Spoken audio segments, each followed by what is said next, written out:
Que maravilha, que maravilha. Olha, um prazer enorme estar aqui contigo nessa noite, poder conversar. Enfim, a gente está acontecendo muita coisa no Brasil, mas a gente fica muito feliz de poder conversar com um líder de esquerda tão importante como você, que tem hoje atuado de uma maneira tão brilhante, né, no cenário brasileiro e tentado construir um caminho pela esquerda. E antes de mais nada, eu queria dizer que minha mãe te mandou um beijo enorme, porque se eu não falar isso, ela vai ficar muito chateada comigo. Ela disse que quer que você venha para o Rio de Janeiro e que você devia ser governadora. A gente é do Rio de Janeiro. Então, ela, se eu não falar, ela vai depois puxar minha orelha. Muito bem, recado dado. Como é o nome da tua mãe, Ingrid? Vilda. Dona Vilda, prazer, viu? Ela vai Vamos, ficar, ela vai. vamos nos ver em breve. Exato, ela vai ficar. Hoje ela nem dorme. Mas olha, Ó, governador, a gente. um coração para Dona Vilda. Ó, o pessoal aqui, todo mundo, o melhor governador, o melhor, muita participação. Quem quiser também vai mandando pergunta para a gente, vai acompanhando. A ideia é que a gente faça um bate-papo bastante participativo, né? Ó, o melhor governador do Brasil. Enfim, mas, governador, a gente vai começar esse bate-papo com um assunto que, infelizmente, não é tão alegre como a gente começou aqui esse papo, que é a Covid-19 no Brasil. Hoje a gente tem aí mais de 80 mil mortos, uma situação realmente extremamente triste para o nosso país, principalmente diante do fato de que a gente não tem um governo federal que atue de maneira séria, de maneira estratégica para evitar a Covid. Muito pelo contrário, né? Cria muito mais confusão. A gente viu aí nessa última semana essa cena patética de um presidente da República levantando uma caixa de cloroquina, sendo que os especialistas do mundo inteiro, não só no Brasil, falam contra a cloroquina, e ele fazendo aí essa espécie de lobby, né? Que, enfim, acho que para muita gente aí que diz que tem interesses espúrios, né, nessa questão da defesa dele, assim, tão contundente em relação à cloroquina. Então, eu queria perguntar para você, você tem atuado muito fortemente nessa questão, nessa gestão dessa que é uma das maiores crises sanitárias que o Brasil já passou. Então, eu queria te perguntar como é que tem sido, né, como governador, como é que tem sido a sua atuação de uma crise sanitária diante do fato de que a gente não tem um pacto federativo, a gente não tem uma organização nacional com governadores e prefeitos para atuar contra. Então, como é que tem sido esse papel meio que isolado sozinho, né, nessa luta? Ingrid, eu creio que você toca nos aspectos fundamentais para a compreensão dessa terrível problemática que assola a nossa pátria e os lares brasileiros. Em primeiro lugar, essas atitudes insólitas, inusitadas, espantosas mesmo, por parte do chefe da nação.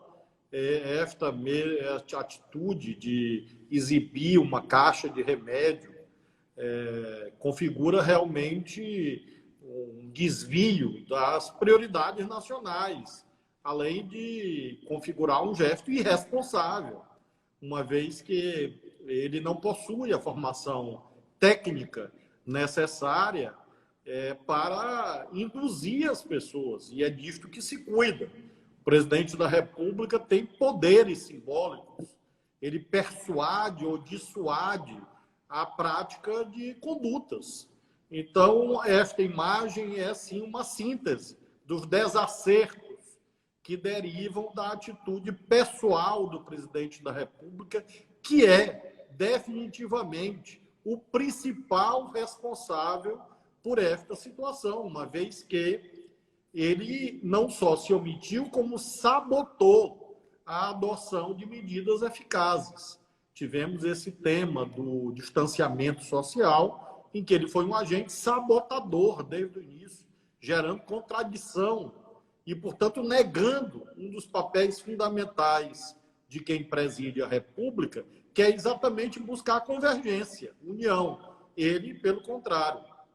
E isso trouxe, inclusive, a ineficácia de grande parte dessas medidas, uma vez que, durante vários meses, os governadores dizendo uma coisa, os prefeitos, e ele dizendo outra. E isso, naturalmente, reduz o consenso social, portanto, a coesão em torno das medidas preventivas. Em segundo lugar, esse aspecto também que você menciona acerca do Pacto Federativo.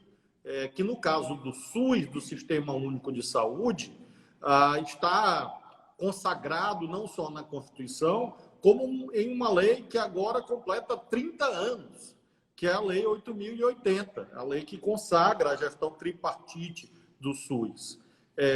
E isso também, novamente, foi posto em xeque pela descontinuidade administrativa. Nós temos um quadro de permanente interinidade na saúde, porque lembremos que logo que começa a crise sanitária, em março, o Mandetta já entrou numa espécie de modo de interinidade, porque já se evidenciava ali que ele não iria se sustentar no cargo.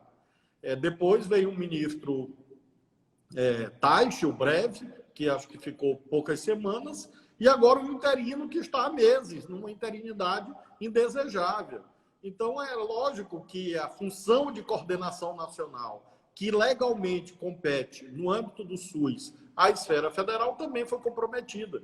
Então, nós temos hoje, a meu ver, o pior dos mundos, em que nem nos livramos do coronavírus e nem nos livramos da crise econômica. E isso devemos a esses desastres todos a que fiz alusão.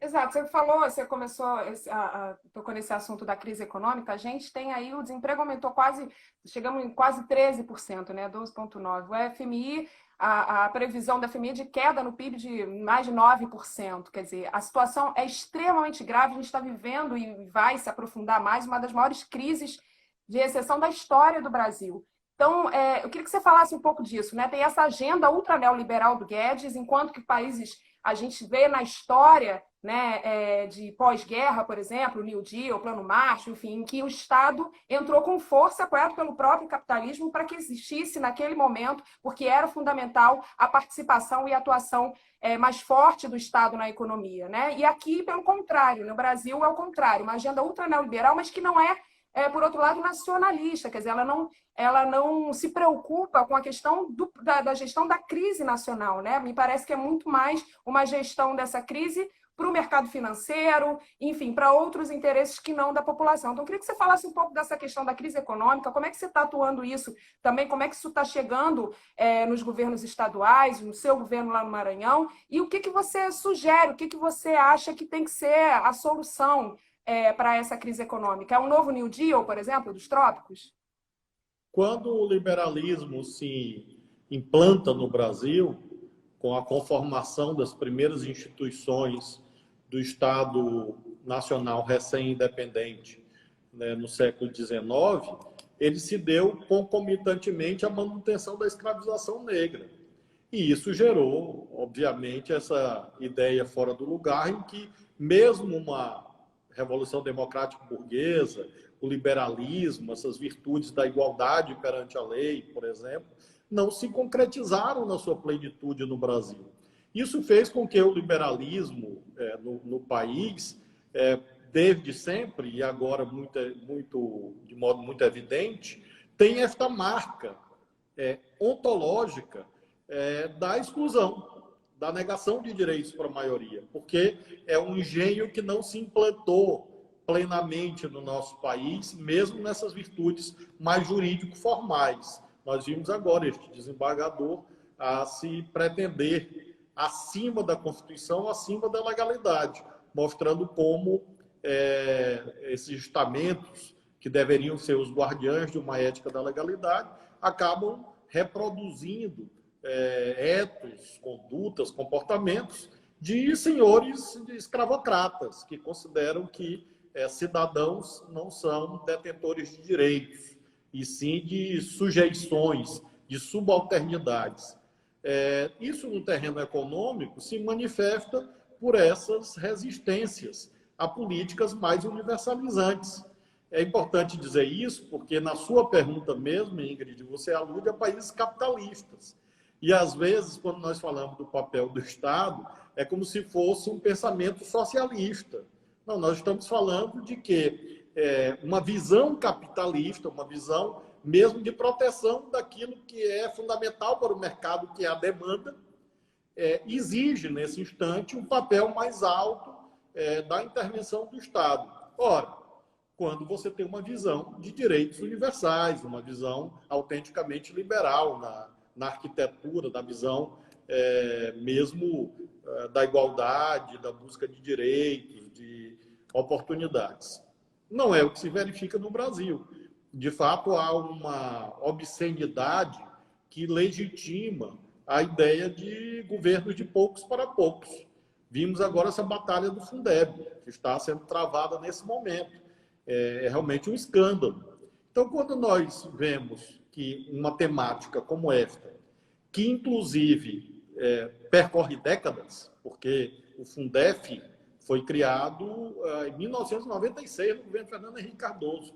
Depois o Fundeb, no governo Lula, em 2006. Portanto, nós estamos falando, a estas alturas, já de uma longa caminhada de décadas. Nós estamos falando de 24 anos de implantação desses mecanismos cooperativos de financiamento. Ora, se o governo tenta impedir isto, nós temos que reconhecer que, infelizmente, de modo coerente, ele não acredita em outras políticas sociais.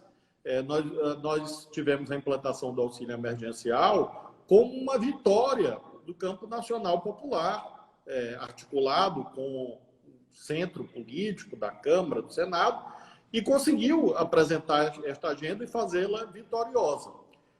A saída, sem dúvida, era por aí.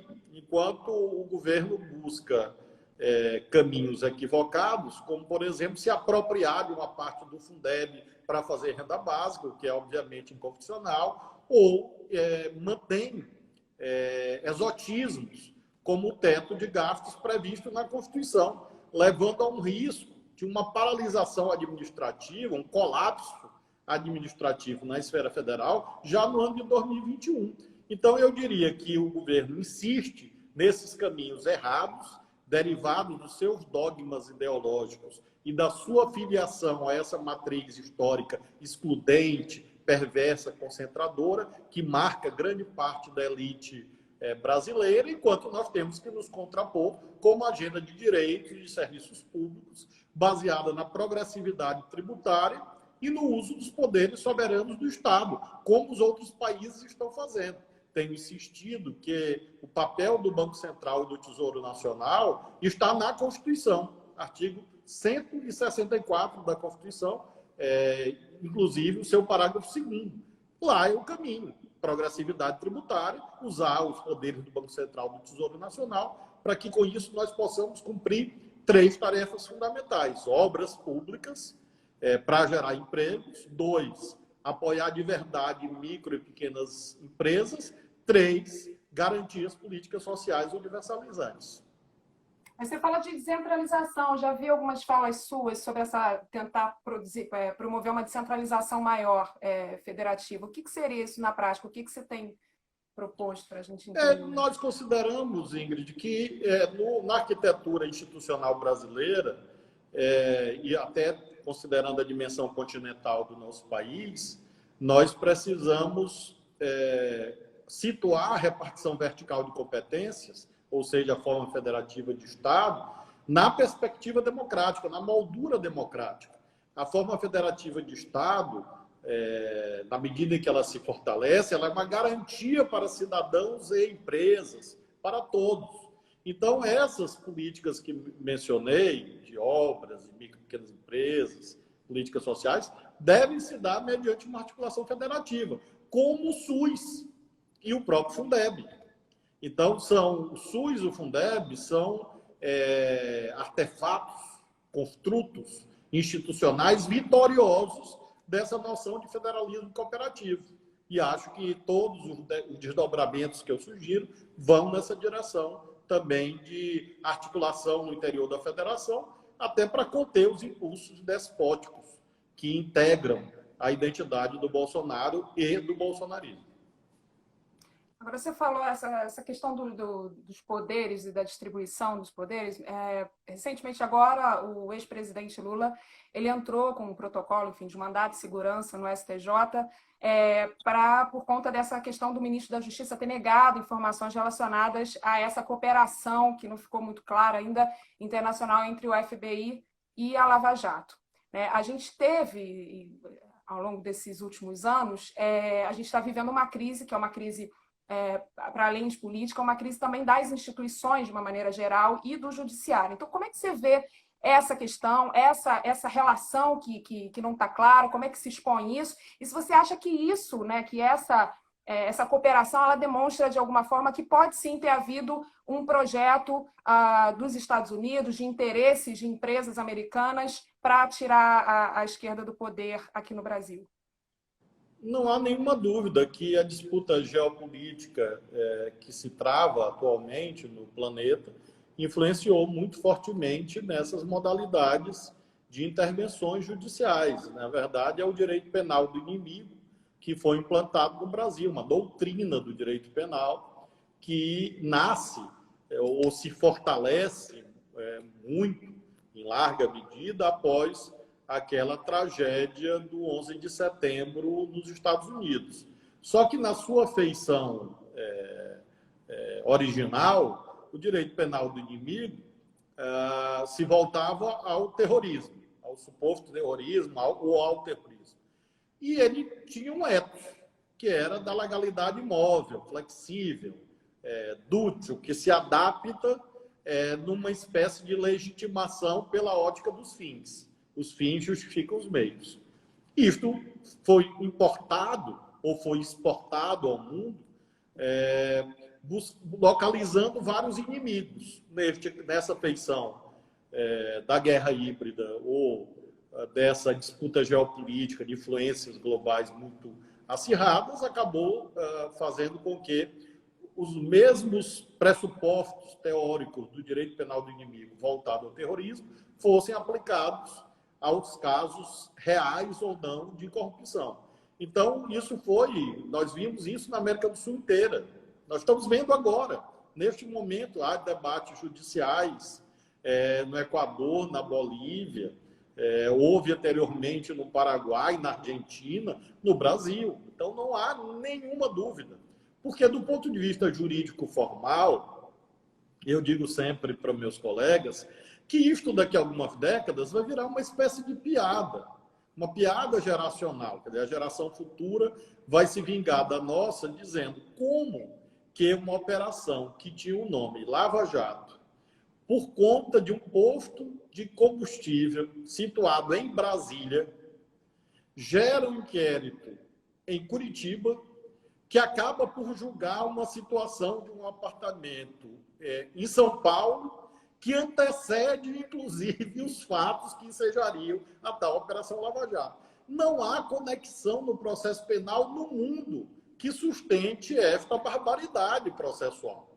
Ou seja, o tal direito flexível, ou direito excepcional, as formas jurídicas sendo adaptadas a fins supostamente nobres, levaram a isto, em que a própria competência do juiz era flexível, violando um princípio jurídico secular, que é o princípio do juiz natural. Eu fui juiz, eu não poderia escolher o que eu ia julgar, porque um juiz que escolhe é um juiz que rompe a sua imparcialidade.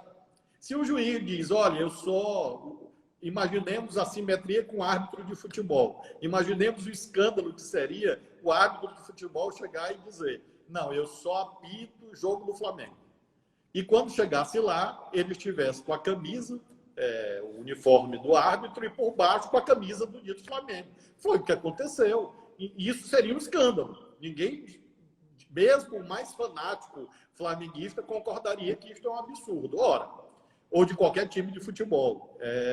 Neste caso, foi o que ocorreu. O juiz escolheu a partida que ele queria participar a partir de critérios que não se sustentam na lei processual, uma prorrogação de competência territorial que começa em Brasília, passa por Curitiba e termina em São Paulo, uma coisa insustentável, e depois ele mantinha uma relação que rompia uma característica fundamental da judicialidade, que é a equidistância. De igualdade, você tem que manter a chamada paridade de armas. Então, se eu troco o WhatsApp, ou seja lá o que for, mensagens por aplicativos com uma das partes, obrigatoriamente eu tenho que manter canais abertos com a outra parte, em condições iguais. Porque eu já vi, Ingrid, que eu atribuo como piada. Dizer assim, não, mas isso é moderno. Bom, é moderno desde que seja público, auditável e seja para todas as partes, não só para uma delas, que foi o que aconteceu. Então, realmente, um processo cheio de vícios. Não digo que tudo foi errado, infelizmente tinha gente desviando dinheiro, se apropriando de dinheiro, isso é público e notório, é claro que essas pessoas devem ser punidas. A pergunta é, punidas em que termos? Veja que mesmo a lei do olho por olho, dente por dente, que é uma lei antiga, fixa um parâmetro de proporcionalidade. Quer dizer, você não pode trocar um braço por um olho, é um olho por olho, dente por dente. Ou seja, mesmo construções primitivas, vamos chamar assim, sendo um pouco etnocêntrico, tinha a noção de proporcionalidade. Neste caso, isto não ocorreu. Na verdade, foi uma legitimação ditada pelos fins supostamente nobres. E isso fez com que nós tivéssemos uma ideia de punição a qualquer preço, a qualquer custo. Isso não é bom para a democracia. Repito, os corruptos, de verdade, têm que ser punidos. Agora, você não pode corromper a lei para combater a corrupção, porque isso realmente produz um efeito social terrível.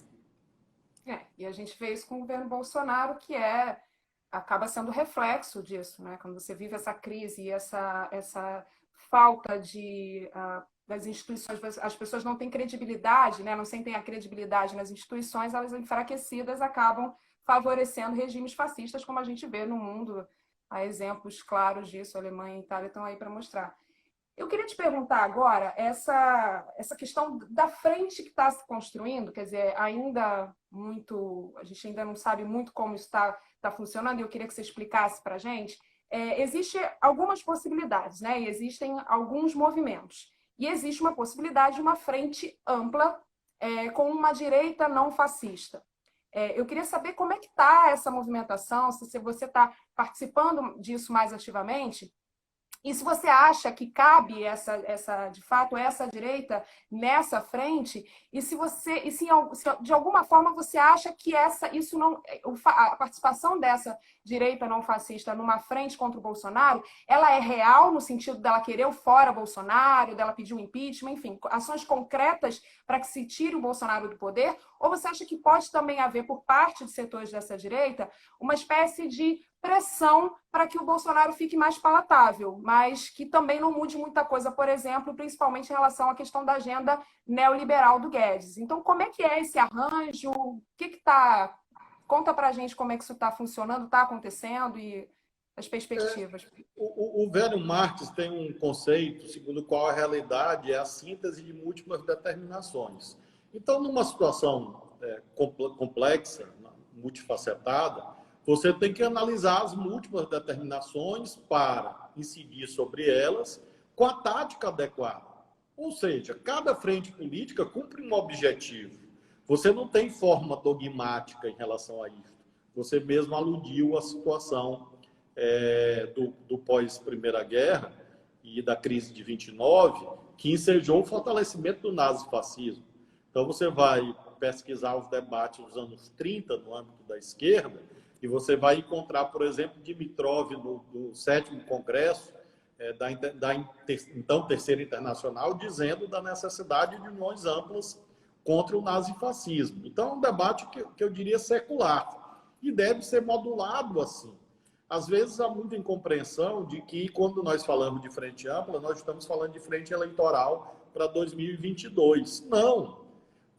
Nós falamos frente ampla, e eu defendo, e sou construtor cotidiano dela, para ontem, no momento de indefinições, conseguir articular 20 governadores defendendo o Fundeb, de vários partidos. É ou não é importante para a educação, para os educadores? É claro que é. Para conseguir hoje esta frente ampla que derrotou o bolsonarismo na temática do Fundeb, que eles não queriam votar. Anteriormente, para implantar o auxílio emergencial, para votar a lei Aldir Blanc, que protege e apoia a economia da cultura.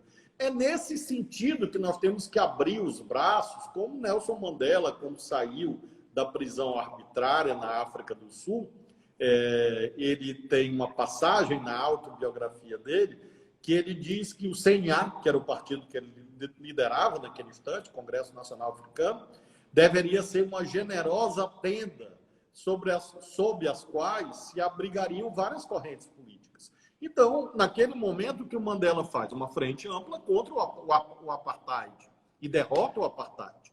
E depois de décadas preso e depois de décadas de dificuldades. Então, nós temos que nos consultar nessas experiências históricas para compreender isso. Cada qual com seu cada qual. Ou seja, a frente ampla tem o objetivo de proteger a democracia política o máximo quanto possível os direitos sociais, os direitos culturais, o meio ambiente e assim sucessivamente. Frente eleitoral é outro debate, que eu também acho que deve se organizar por duas razões. Primeiro, o imperativo da legislação eleitoral. Nós não temos mais coligações proporcionais. Nós vamos para uma eleição municipal altamente fragmentada em face disto. A pergunta é, em 2022, isto será bom ou ruim para derrotar o bolsonarismo? A meu ver, a princípio, uma excessiva fragmentação é ruim, na minha ótica. Depois, além das questões legais, jurídico-formais, de não ter coligação, depois, do ponto de vista programático, você, Ingrid, e todos que estão nos acompanhando, notam um dissenso substantivo hoje quanto ao futuro no campo da esquerda?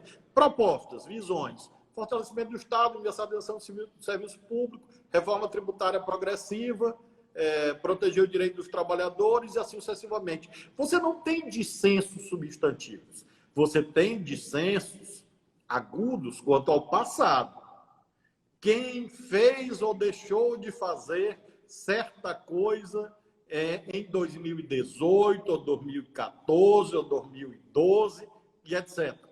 Então, acho que nós temos campo para construir o máximo quanto possível, não uma unanimidade absoluta, mas deixar os ventos do povo tão sofrido penetrarem nas casas nas quais se organizam os pactos dos progressistas, e esse vento de fora para dentro nos inspirar, mediante a abertura de portas e janelas, para que a gente tenha um ambiente melhor dentro da casa. Porque senão fica todo mundo confinado lá dentro, fechado lá dentro, preso às suas mágoas e diferenças pretéritas, e você não constrói o futuro e fortalece objetivamente a extrema-direita no Brasil, que nunca teve tanta força. Às vezes há uma atitude, me perdoe, Ingrid, uma atitude que eu acho, às vezes, que falta humildade. Porque o absurdo já aconteceu. Bolsonaro é o presidente da República. Muitos achavam que isso era impossível de acontecer. Aconteceu. E aí vem o segundo problema. E se o Bolsonaro for reeleito? Agora, na Polônia, houve uma ampla aliança em torno do candidato liberal e perdeu para a extrema-direita na Polônia. Então, a gente tem que baixar a bola um pouco, ter humildade, como eu disse, abrir portas e janelas para conversar sobre o futuro. Com quem quiser. Também não é todo mundo, é com quem quiser. E acho que isso não só é útil, como é necessário. Você falou de um MDB da esquerda, né? Recentemente, saiu algumas falas suas em relação a isso, no sentido de uma possível fusão entre o PSB e o PCdoB. Como que está essa situação? De fato, isso está acontecendo? Isso já é uma formação de uma possível chapa para 2022? Na verdade, não há nenhuma conversa oficial entre o PCdoB e o PSB, nada desse tipo. O que há, e eu repito, é que inevitavelmente, nós teremos um redesenho do sistema partidário no próximo ano, em todos os campos políticos, por uma razão pragmática, inclusive, na minha ótica, pragmática e ideológica, como eu acabei de expor. Mas, sob a ótica pragmática, o que ocorrerá?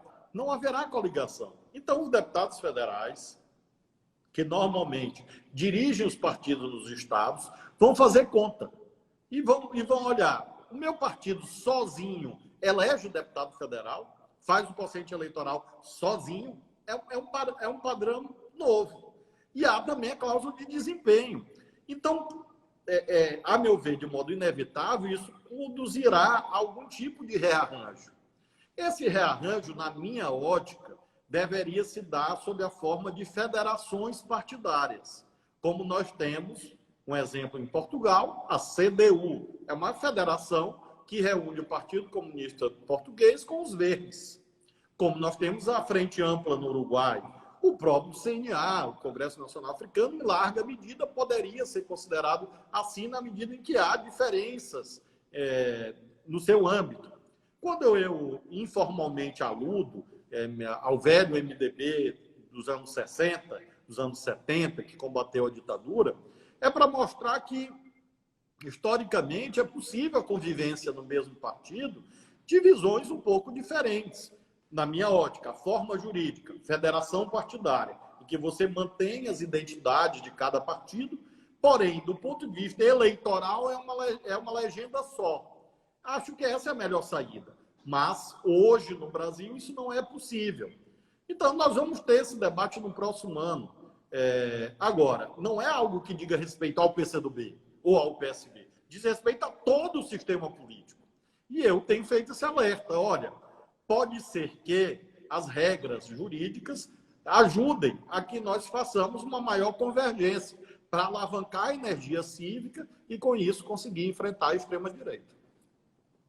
Pois é, mas como você tem conversado, por exemplo, com o ex-presidente Lula? Tem alguma conversa no sentido de trazer o PT? Porque você acha que é possível pensar nessa frente, pensar numa candidatura, já pensando em 2022, uma candidatura de esquerda competitiva sem a participação do ex-presidente Lula? O presidente Lula, o ex-presidente Lula, é a maior liderança do campo nacional popular. Eu tenho reiterado isso sucessivamente e, mais uma vez, sublinho.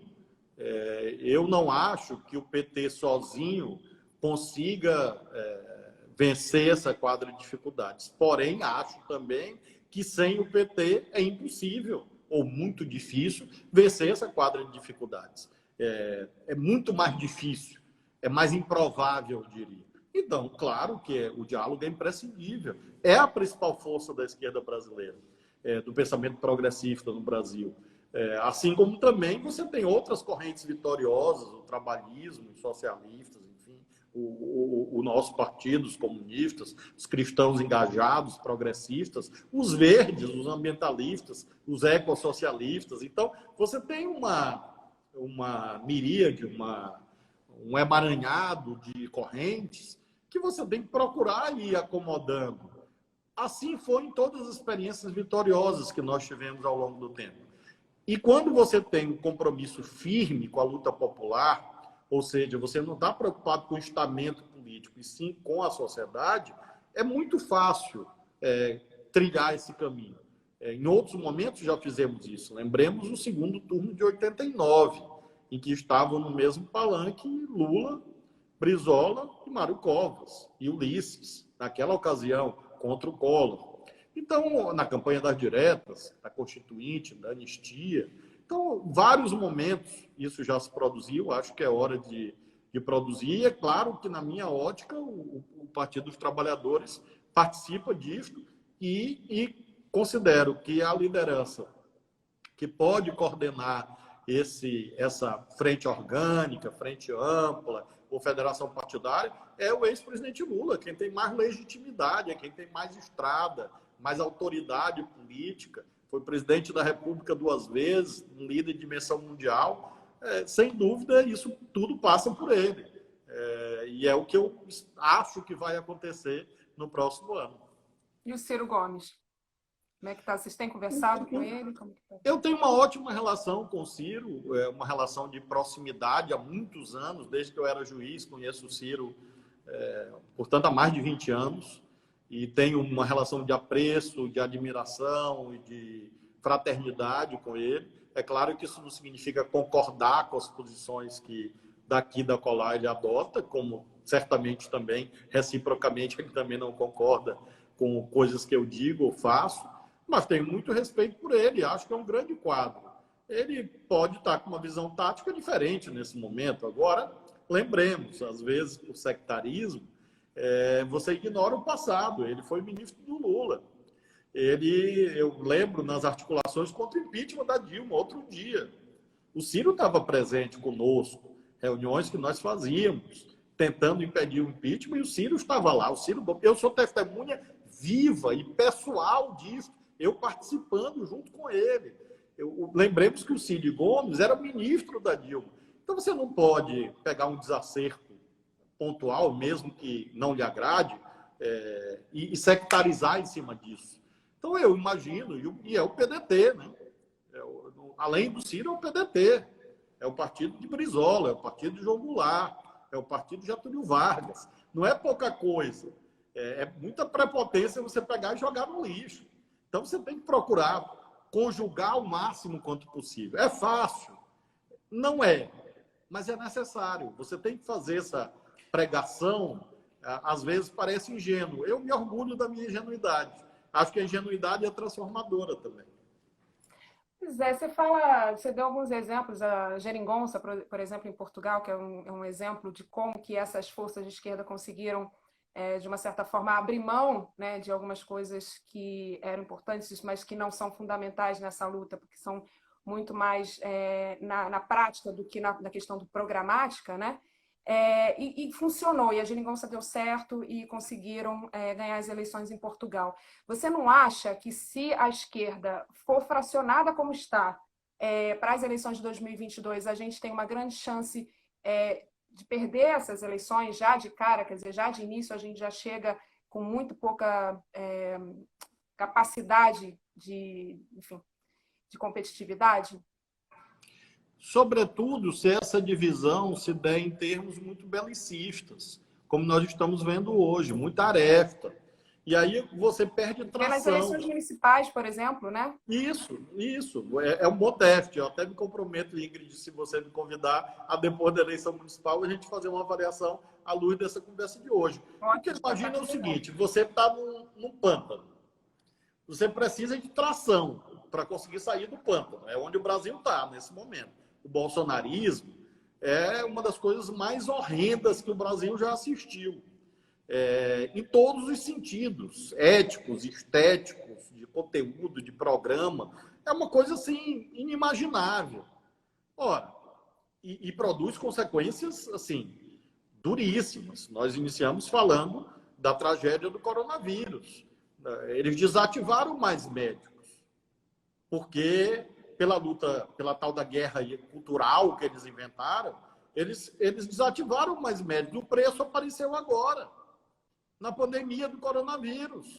Botaram os médicos que atendiam as comunidades, os quilombolas, os índios, e eu tive que me virar para fazer saúde indígena, que não é competência estadual, é competência federal. Mas eu que tive que arrumar, inclusive com médicos cubanos, que estavam no Brasil, e eu encontrei a forma legal de incorporá-los para nos ajudar.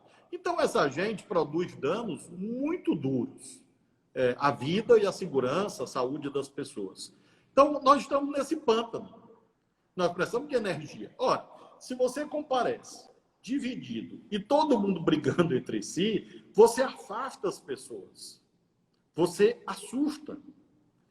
Nesse debate na Polônia, o candidato liberal, o candidato mais do campo democrático contra o fascismo, contra a extrema-direita, ele dizia uma coisa muito importante. Ele dizia assim: é preciso ouvir a voz dos poloneses comuns. O que ele estava alertando, inclusive para os segmentos da esquerda, imagino? Que você não pode ser autocentrado. Se você pensa que as suas razões são as únicas razões, é o tal do dono da verdade, você acaba alienando segmentos que são vitais para você vencer a batalha eleitoral, a não ser que você não queira vencer a batalha eleitoral. Ou seja, a não ser que você seja irresponsável. Que tem gente nesse momento falando assim, eu já ouvi, não tem problema perder em 2022. Não tem problema para quem? Pode ser para ele que não tenha problema, ou para ela. Mas tem problema para o povo brasileiro, para a juventude, para as pessoas que estão sendo excluídas, massacradas e às vezes de modo irreparável. Com esse armamentismo, por exemplo, com essa violência desenfreada que essa gente estimula. Então é preciso ter responsabilidade. Esperar acontecer. Outro dia eu vi essa tese exótica. Não, nós estamos num novo ciclo de acúmulo de forças e lá na frente, bom, lá na frente para quem tem lá na frente, né? É muito cômodo você estar na sua posição institucional e estar teorizando sobre lá na frente, por sobre os escombros da nação, por sobre sofrimento de famílias, de pessoas. Então é preciso ter seriedade. Nós temos compromisso, sim. Podemos até não ganhar, mas nós temos compromisso de ganhar em 2022 para salvar o Brasil, para nos recolocar numa trajetória democrática, de desenvolvimento, com inclusão social. Agora, essas teses não me convidem. Olha que eu me elegi aqui na oposição no Maranhão. Na verdade, em um século, acho que 2 ou 3 se elegeram na oposição. Então, eu sei ser oposição. Estou na oposição desde que o Temer entrou naquele palácio. E oposição clara. Eu não me escondo. Porque eu tenho firmeza em tudo que eu defendo. Desde o impeachment. Eu fiquei na posição contra o impeachment até o fim. Eu não me escondo, não. Então, eu exerço a oposição com franqueza, com incisividade. Ora, alguém pode dizer que é melhor ser da oposição. Para ele ou para ela, pode ser mais cômodo. Porque você marca a posição e vai dormir em paz com a sua consciência. Eu sou daqueles que acham que a oposição é imprescindível. Se necessário, você fica na oposição, como eu estou governando um Estado desafiador desde 2016 na oposição, e, repito, uma oposição dura, clara, e, ao mesmo tempo, eu considero que qualquer pessoa, qualquer força política tem que almejar retomar o comando, a direção, ou seja, vencer a eleição. Eu acredito nisso. Não significa que você vai fazer qualquer coisa para ganhar, mas você tem que fazer o máximo dentro do seu sistema de crenças, de valores, de princípios, para ganhar. Eu acho que esse é o nosso desafio. Porque senão fica essas teses derrotistas, supostamente puristas, mas que são, na verdade, teses egoístas. Tese de quem acha que não tem problema perder. Tem sim problema perder em 2022 para o Bolsonaro. Até porque o Bolsonaro 2 vai ser pior do que o Bolsonaro 1. Deus que nos livre a todos. É capaz de ele criar uma igreja com remédio, um culto, com uma caixa de remédio na frente, como o bezerro de ouro da Bíblia, do livro do Êxodo. Que aquilo ali é uma cena nunca vista do planeta, no mundo. Nem Trump é capaz de um negócio daquele. Isso é o Bolsonaro 1. Imagina um Bolsonaro reeleito. Deus nos livre a todos. Então é muita coisa que está em jogo. O que falta para a esquerda brasileira se unir? Você acha que está faltando mais maturidade para alguém abrir mão? Olhar, Ingrid, mais para frente do que para trás. Outro dia, um jornalista disse que eu gostava de frase de para-choque de caminhão. Não é isso, não. É porque eu acho que, às vezes, a gente tem que simplificar as ideias, lidas coletivamente. Parece frase feita, simplificação. Porque, às vezes, também muita sofisticação acaba encobrindo o principal. O principal é esse. É falar mais do futuro que do passado. É isso. Na hora que a gente conseguir modular, volta a história do Mandela. Né? É o Mandela saindo da prisão e indo negociar com o partido do apartheid, para derrotar o apartheid, para viabilizar eleições com o princípio um homem, um voto, uma mulher, um voto, princípio de voto universal, como de fato ele conseguiu. Agora, negociando com quem? Negociando com o adversário, até com o inimigo. Negociando com o partido que o colocou 27 anos na prisão. Então, a história é cheia de exemplos assim. Eu não vou me alongar, mas é cheia de exemplos. Na China, quando o imperialismo japonês invadiu a China, eles pararam a guerra civil para enfrentar o imperialismo japonês. Quando derrotaram o imperialismo japonês, eles voltaram a brigar internamente na China. E isso na Segunda Guerra Mundial. Então, você sempre tem... Isso a gente faz na nossa vida. Nossa vida familiar. A gente faz isso.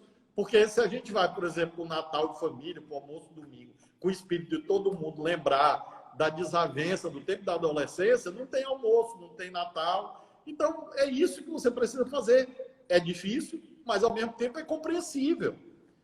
E você pode notar, eu desafio você a localizar 3 divergências programáticas no campo da esquerda hoje. Assim, mais amplamente. Você não acha 3. Assim, não, um defende uma coisa, outro defende outra. Programaticamente falando. Não, todo mundo está falando a mesma coisa. Olha que eu já fiz live com todo mundo. Todo mundo. E todo mundo está na mesma direção. Então, se você coloca isso na frente, coloca o futuro como prioridade, eu acho que a gente consegue pelo menos um ambiente, pelo menos um clima, aquilo que eu dizia há pouco da casa. Você tem que descontaminar o ambiente da casa. Abre a porta, abre a janela, deixa correr vento. Exato. A gente, acho que o fascismo ele tem 2 frentes importantes, né? Uma pelo medo, pela questão da violência e do aparato policial, enfim. E a outra é a questão da comunicação, né? Falando quando eles usam o marxismo estrutural, que é algo que nem chegou a existir de fato, mas eles tentam fazer uma guerra que é uma guerra cultural, uma guerra no campo também psicológico, né? Então, como é que é para você? Você faz parte de um partido que chama Partido Comunista do Brasil, quer dizer, leva o comunismo no nome. Agora você tem feito essa conversa com um partido que é o Socialista do Brasil, quer dizer, são nomes que foram endemonizados, né, pela direita fascista nos últimos anos, e as pessoas têm muito medo, não conseguem compreender exatamente o que significa essas palavras, o que significa de fato o comunismo. Como é que vai ser essa guerra da comunicação? A gente teve aí na eleição de 2018 as fake news e tudo mais, que foi o que determinou de fato, né, a eleição em 2018, né, que foi justamente essa guerra psicológica, foi trabalhando em cima de questões que tem muito a ver com o medo das pessoas, do futuro, do que vai acontecer. Como é que vai ser para você? O que você tem pensado nesse sentido de como travar essa guerra da comunicação com o fascismo hoje no Brasil? Ela é uma guerra que tem que ser travada todos os dias e a partir da prática concreta. Eu venci 2 eleições para governar o Maranhão em primeiro turno, com alianças amplas, no PCdoB. E muitos diziam que isso era impossível. Como no Maranhão? E nós enfrentamos essa campanha. Eu ia para entrevistas em 2014, 2018 menos, mas em 2014 perguntava se eu ia implantar, se eu ia fechar as igrejas, se eu ia tomar as terras das pessoas. Faziam séries em televisão e rádio que ia fechar as igrejas, proibir as religiões. Então, esses ecos do doicode, da tortura, da ditadura, dos porões da ditadura, eles continuam aí, nesses aparatos todos, e a prática é que mostra. Eu estou no governo do Estado há já mais de 5 anos, e como disse, vencendo 2 eleições em primeiro turno, e governando, obviamente, com a Constituição na mão e cumprindo a legalidade democrática, agora garantindo direitos, investindo nos mais pobres, fazendo mudanças em todos os parâmetros que me cabem governar, na educação, na saúde, no sistema penitenciário, na segurança alimentar, na agricultura familiar e assim sucessivamente. Então, eu creio que o que anula esse discurso de ódio é a prática. Acho que a prática é que pode ser a referência para você enfrentar essa retórica, você mostrar situações concretas. Você pega, o Lula governou o país. Qual foi o cerceamento a liberdades democráticas que houve? Com o Lula ou com a Dilma? A imprensa funcionava e criticava, e justa ou injustamente, pouco importa. O Lula tinha força para tentar um terceiro mandato. Eu era deputado nesse tempo. Eu era deputado federal. Esse debate circulava na Câmara, de tentar uma PEC do terceiro mandato. O Lula tinha 80% de aprovação. Se ele propusesse naquele momento, não digo se certo ou erradamente, acho que ele acertou, mas provavelmente ele ia conseguir aprovar a PEC do terceiro mandato, e ele não propôs. Então, essa é a prática que mostra que as estigmatizações que foram se criando, na verdade, são manipulações.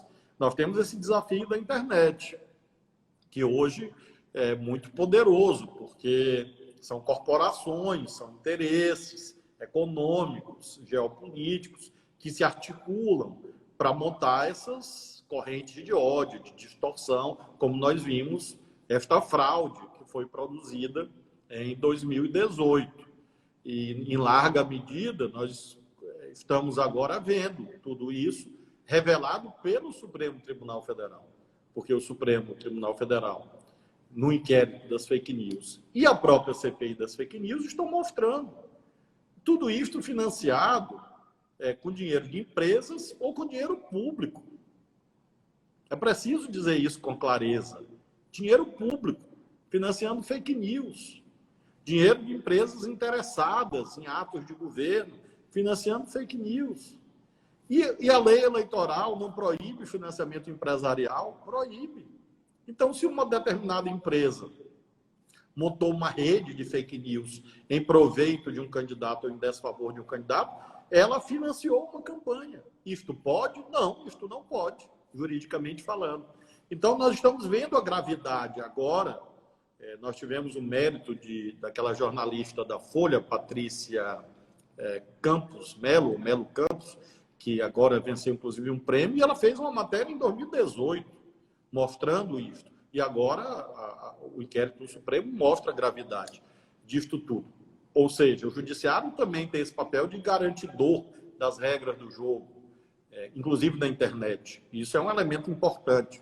Por outro lado... Tem alguma esperança que isso possa, inclusive porque agora o STF tem um envolvimento direto nisso, então no inquérito entra também a peça do STF, você acha que a partir disso pode-se ter alguma esperança?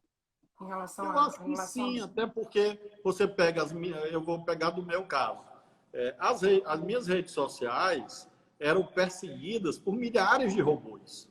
Então, a gente está com robô aqui, inclusive, nessa live. Mas menos.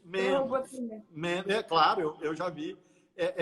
Agora, antigamente, Ingrid, era um negócio assim, eu postava uma crítica que fosse, ou uma proposta, e vinham lá centenas de robôs, milhares de robôs. Diminuiu muito o exército de robôs, muitos robôs foram para a penitenciária, em razão das decisões judiciais. Então, acho que isso é a prova de que sim, que é possível, mediante regras justas e controle institucional, também reduzir o peso disso. E, claro, evidentemente, você se habilitar melhor para esse debate e ter essa capacidade de ampliar a sua influência, ampliar o seu discurso.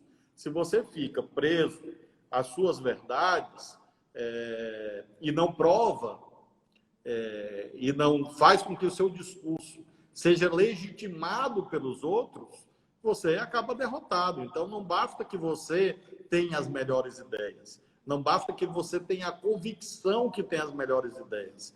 Na política, é preciso que os outros tenham a mesma convicção de que você representa as melhores ideias. E este elemento é vital, e nós não conseguimos isso em 2018. Em 2018, nós perdemos algo inimaginável. Se um ano antes alguém dissesse que o Bolsonaro ia derrotar o Haddad, ninguém apostaria nisto, né? Ninguém apostaria um ano antes. Não, o segundo turno vai ser Bolsonaro, Haddad e o Bolsonaro ganha. Ninguém acreditaria. Aconteceu. Então, é preciso ter uma reflexão melhor para evitar que essa tragédia se repita mais adiante. E essa temática se tornou vital nas democracias no planeta. Não é só no Brasil. Nós estamos vendo agora essas campanhas, inclusive partindo da sociedade, visando desmonetizar essas máquinas de infâmia, de difamação, de prática de crimes, que essa gente fica fraudando o pensamento jurídico, constitucional, chamando de liberdade de expressão. Isto é pecaminoso, isto é vergonhoso. Crime é crime, nada tem a ver com liberdade de expressão. Ora, apologia de fato criminoso é um tipo qualificado no Código Penal como crime. Então, imaginemos nós aqui nesta live a fazer apologia do estupro, apologia do abuso sexual contra crianças, de pedofilia, apologia de violência contra a mulher. Isso é liberdade de expressão? Em nenhum lugar do planeta isso é liberdade de expressão. E fica o Bolsonaro dizendo isto, o presidente da República. Então, nós temos que chamar sempre a razão à sociedade para dizer que nós não queremos censura. Liberdade de expressão, nós somos os principais defensores e interessados na liberdade de expressão. Primeiro, que nós acreditamos nela. E segundo, que num debate livre, nós vencemos o debate sobre essa gente. O que nós não queremos é crime, como fizeram e fazem todos os dias. Aliás, estão fazendo aqui nessa live, inclusive. Poucos, Exato. É verdade. Poucos. Pouquinhos. Porque são cada vez menos. Os robozinhos estão sendo contidos. Eu acho que a gente tem que destruir isso na fonte, né? Quer dizer, criar...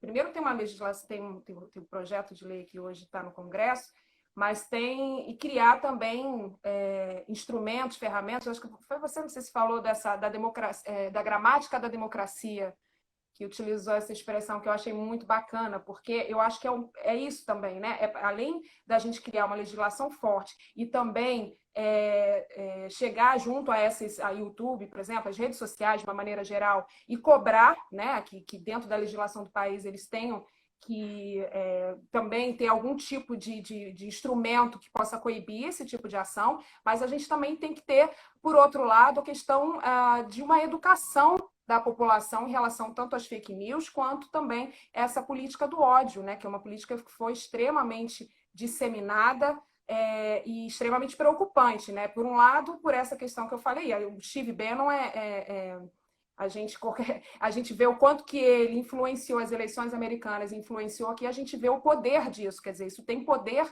muito mais, às vezes, do que guerras, do que armar países para uma guerra, porque isso é uma guerra também, é uma guerra da comunicação, a Guerra Fria mostrou isso, né? Não precisou pegar em armas.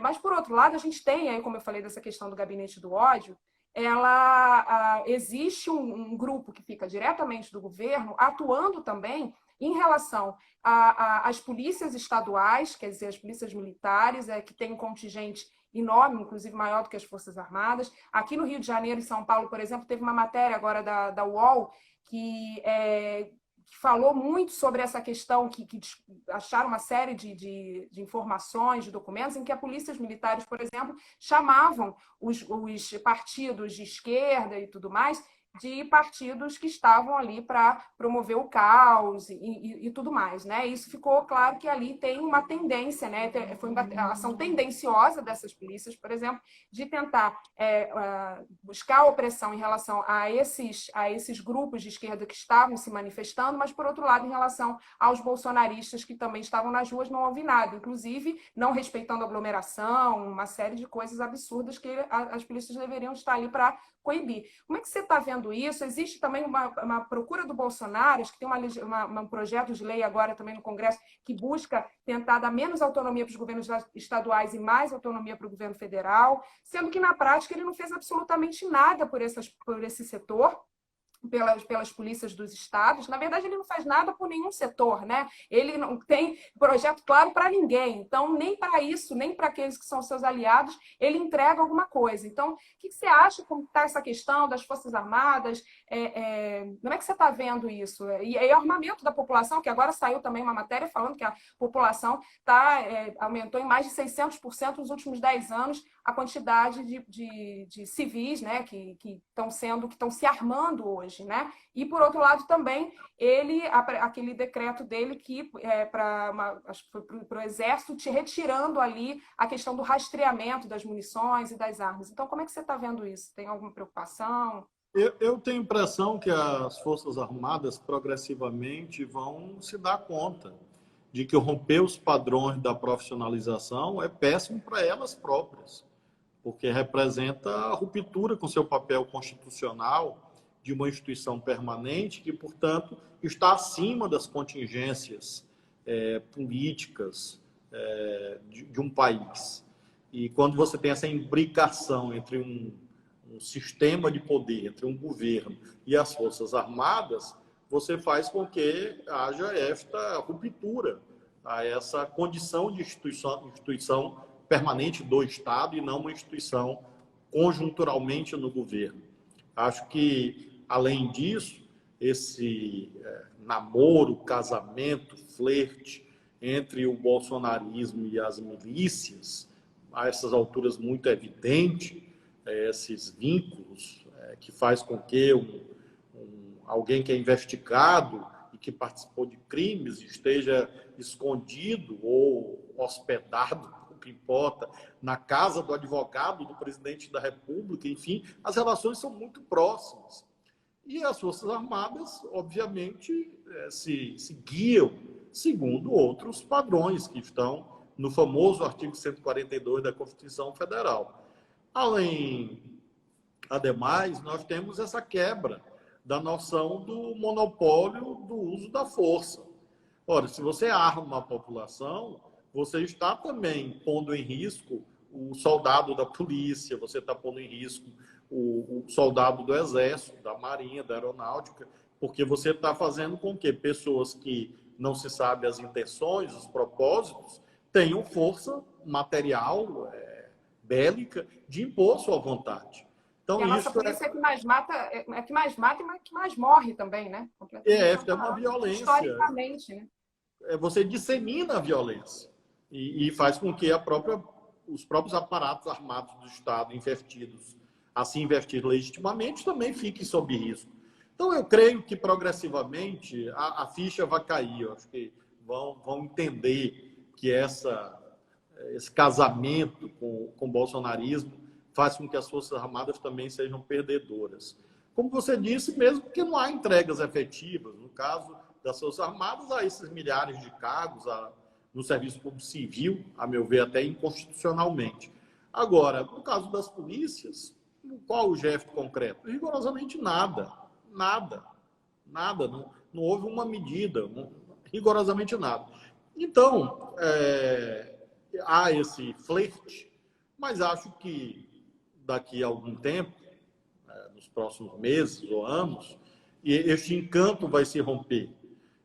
Hoje é uma tática central do bolsonarismo. Ele faz isso o tempo inteiro, comparecendo em solenidades, eventos, e tentou, inclusive, na estratégia golpista que foi posta em marcha nesse ano, o primeiro evento foi aquele motim no Ceará, aquele motim, e que ele, inclusive, vejam a gravidade disto.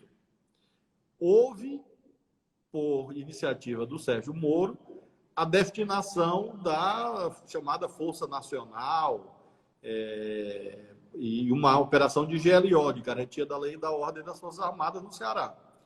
Um belo dia, nós acordamos com a notícia de que o governo federal não ia prorrogar. Ora, o que ele fez? Ele fortaleceu os amotinados contra o governo do Estado.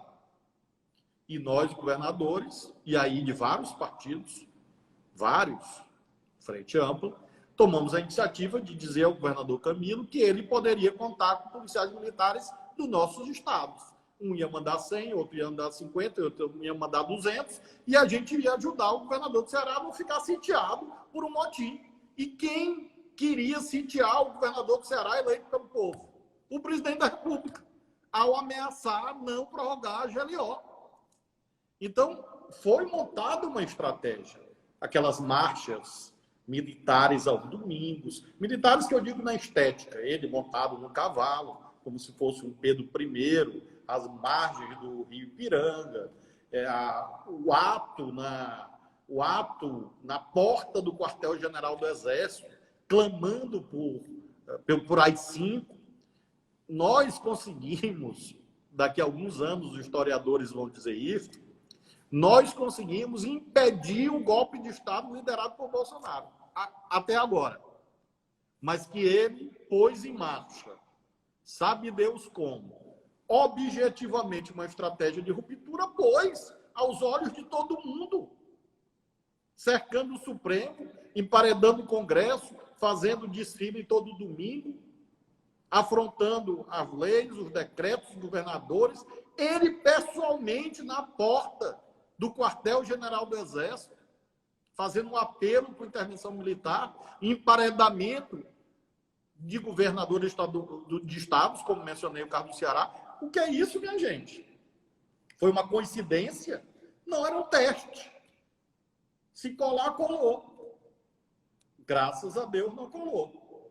Mas os historiadores, daqui a algum tempo, vão contar esse encadeamento dos fatos que mostram que houve uma tentativa golpista no Brasil, neste ano de Nosso Senhor Jesus Cristo de 2020. E quem pediu? A Frente Ampla. Foi o Supremo, foi a Câmara, foi o Senado, foram os governadores, a sociedade civil, a imprensa, inclusive a imprensa comercial. Frente Ampla. Porque na marcha que ele ia, ele fazia, ele propiciou um cerco ao Supremo. Um cerco ao Supremo Tribunal Federal, um cerco físico, para intimidar o Supremo.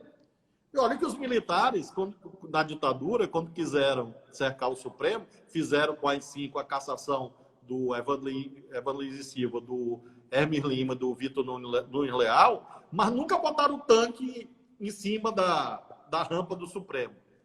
E aí eles botaram lá uma miliciazinha para cercar o Supremo, para ameaçar tocar fogo no Supremo, invadir a casa do ministro Alexandre de Moraes em São Paulo. É isso. É preciso ter clareza de que essa gente convive com a democracia porque é o jeito. Eles dizem isso e fazem.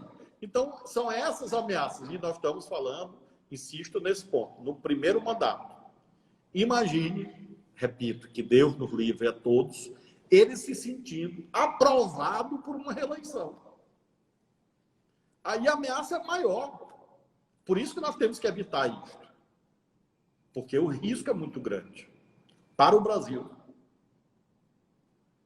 Exatamente. Aqui no Rio de Janeiro, quem sabe, quem convive com as milícias, sabe o terror que é. Então, é muito importante que essa frente ampla dê conta de... Porque agora ele está quietinho, né? Por enquanto.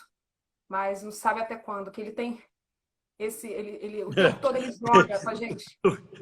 Você vê, Ingrid, que não tem muita convicção nessa quietude. Né? É aparente. É aparente. Eles precisam. É uma espécie de contra-revolução permanente. Não é mais o golpe com momento solene. 31 de março de 64 ou 1º de abril de 64. É outra coisa. É um golpismo dinâmico, cotidiano, destruindo instituições e pessoas e vidas, inclusive. É uma outra forma de afirmar o fascismo. E ir dobrando as instituições de controle e ia galvanizando a aprovação popular. É isso que eles tentam, né? Até aqui não conseguiram, né? E acho que não vão conseguir. Mas estão o tempo todo, né? Agora ele vai... não sei como é que ele vai se virar com o Paulo Guedes, porque o Paulo Guedes tem um sistema de pensamento que não se coaduna com política social. Né? E O interesse eleitoral dele, na verdade. Claro, claro. Interesse social nenhum, né? É só um eleitoreiro já pensando em 2022. Governador Flávio Dino, a gente está agora já chegando no final, já infelizmente passou rápido, né? Nossa conversa foi sensacional, aqui vi muitas declarações de apoio, muita gente falando sobre essa questão da frente, tanto da frente ampla como uma frente para 2022. Então, queria que você fizesse as suas considerações finais, falando um pouco para a gente sobre quais são essas perspectivas para a esquerda, os desafios e o que a gente pode fazer para ter esperança e para poder almejar esse futuro melhor para o Brasil pós-Covid. Acho, Ingrid, que esse papel que você faz, que a revista Fórum faz, que tantos outros veículos fazem, é fundamental. Difusão de ideias, de valores. Contrapor as trevas com a luz. Contrapor o ódio com fraternidade. É disputa de valores nesse sentido. Você permitir um debate...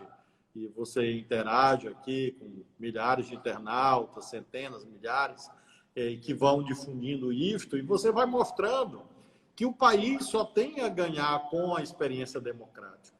E que a experiência democrática na sua plenitude, não só na sua dimensão institucional, que já é importante.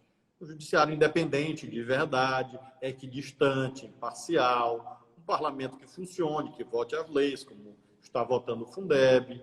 Então, isso é bom para o país. É bom. E, ao mesmo tempo, a dimensão social da democracia.